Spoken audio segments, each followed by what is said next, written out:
চামুগুৰিৰ উদমাৰীত স্থানীয় ৰাইজৰ প্ৰতিবাদ। নগাঁও আৰু কাৰ্বি আংলং সীমান্তৱৰ্তী পানীমূৰত পাহাৰ ধ্বংসযজ্ঞ চলোৱাৰ RS গান্ধীয়ে বন ধ্বংসযজ্ঞৰ লগতে ধ্বংস কৰিছে উদমাৰী আমনি সংযোগী পথ। RS গান্ধীয়ে বিগত বহু বছৰ ধৰি নগাঁও কাৰ্বি আংলঙত অবৈধভাৱে চলাই আছে পাহাৰ খনন কাৰ্য, কিন্তু নীৰৱ ভূমিকা পালন কৰিছে কাৰ্বি আংলং বন বিভাগে। দিশপুৰৰ কোনোবা মন্ত্ৰী বিধায়কৰ আশীৰ্বাদত RS গান্ধীয়ে কাৰ্বি আংলং সীমান্তত অবৈধ পাহাৰ খনন কাৰ্য চলোৱাৰ অভিযোগ কৃষক শ্ৰমিক উন্নয়ন সংগ্ৰাম সমিতিৰ।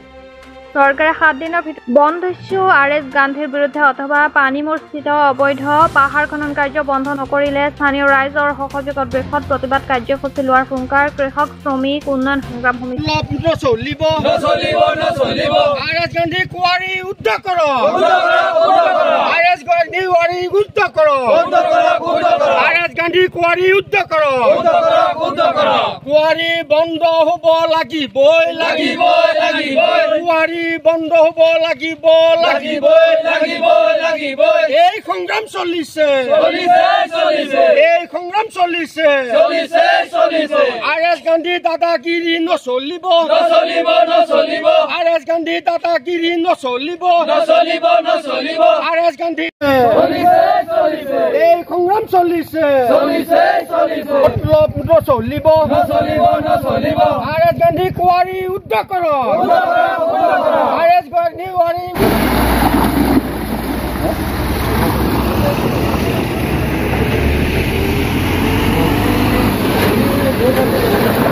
বাধ্য হৈছোঁ RS গান্ধীৰ যি কেঁচাৰ বহিছে, ইয়াত কেঁচাৰৰ ফলত আমাৰ যি ডাম্পাৰৰ অভাৰলোড গৈ আছে, এই অভাৰলোডৰ ফলত আমাৰ কেতিয়াবা আমাৰ গাড়ী চলা বা চাইকেল চলা মানুহ গৈ থাকোঁতে তাৰ ওপৰতো পঢ়িব লগা তেনেকুৱা দেখা পাইছোঁ। গতিকে এইটো আমাৰ কেঁচাৰৰ পৰা RS গান্ধীৰ কেঁচাৰৰ পৰা যায়, এইটো যিটো নেকি পানীমাৰা বুলি কয়, পানীমাৰাৰ পৰা যায়।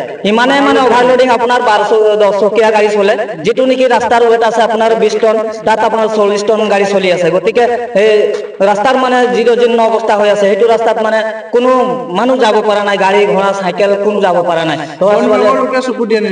বন বিভাগৰ বিষয়াসকলে আজিলৈকে তেনেকুৱা কোনো পদক্ষেপ লোৱা নাই, যি নেকি আজি আমি প্ৰত্যেকবাৰে আমি RS গান্ধীকে হওক, আমি মন্ত্ৰীকে হওক, MLA কে হওক, সবকে আমি চিঠিৰ দ্বাৰা জনাইছোঁ, আমি মিটিং আকাৰে জনাইছোঁ, কিন্তু তেনেকুৱা কোনো ধৰণৰ ব্যৱস্থা লোৱা নাই। আৰু এইটো ৰাস্তাত এম্বুলেন্সৰ ক্ষেত্ৰত আমাৰ যদি বেমাৰী ওলাই যায়, আমাৰ ডিভিজনটো 9 ডিভিজন বুলি কয়, ৰঙামাটি ডিষ্ট্ৰিক্টৰ পৰা যদি এম্বুলেন্সত মানুহ আনিব লগা হয়, বেমাৰী আনিব লগা হয়, তেনেহ'লে বেমাৰীটো হস্পিটাল নাপায়।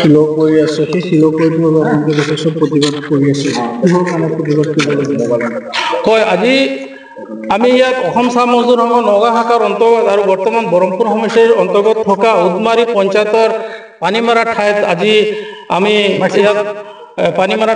আমি ইয়াত আমাৰ RS গান্ধীয়ে আজি যি কেঁচাৰ দুটা বহাইছে, কেঁচাৰ দুটাৰ কাৰণে বহাৰ কাৰণে আজি ৰাস্তাটো 20 কিলোমিটাৰ জৰাজীৰ্ণ অৱস্থা হৈছে, আৰু এই 20 কিলোমিটাৰ ৰাস্তাত আজি ৰাইজে ভুক্তভোগী হৈ আছে। আৰু এই 20 কিলোমিটাৰ ৰাস্তাত আজিলৈকে না চৰকাৰে নিৰ্মাণ কৰিছে, না এই যোন উদ্যোগপতিটো নিৰ্মাণ কৰিছে।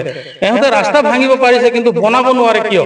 আজি এই ৰাস্তাটোৰ কাৰণে আমাৰ এম্বুলেন্সৰ চলাচলৰ ক্ষেত্ৰত বেমাৰী মৃত্যুৰ মুখত পৰিব লগা হৈ আছে, প্ৰেগনেণ্ট মহিলা ৰাস্তাতেই জন্ম দিব লগা হৈছে।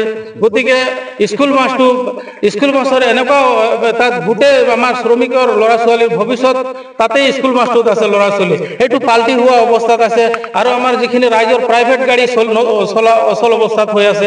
গতিকে আজি ইমান নহয় ছাৰ, আজি আমি ইয়াত প্ৰতিবাদী কাৰ্যসূচী বা সভা এইকাৰণে পাতিব লগা হৈছে। আজি 2017 চনত ইয়াতে RS গান্ধী আৰু অনিমেষ কাপুৰৰ পাথৰ কুঁৱাৰী ইয়াত তেওঁলোকে নিৰ্মাণ কৰিছিলে। কিন্তু কথা হ'ল যে 2017 চনত আজি 2025 চন হ'ল, ইতিমধ্যে তেওঁলোকৰ যি মাটিৰ এগ্ৰিমেণ্ট, সেই মাটিৰ এগ্ৰিমেণ্টবিলাক ইতিমধ্যে শেষ হৈ গৈছে। তাৰপিছত তেওঁলোকৰ মাইনিং বা ব্লাষ্টিং যিবিলাক তেওঁলোকৰ পাৰ্মিশ্যন, এই পাৰ্মিশ্যনবিলাক অলৰেডি শেষ হৈ গৈছে। তাৰপিছতো তেওঁলোকে ইয়াত অবৈধ হিচাপে শিলৰ কুঁৱাৰী চলাই আছে।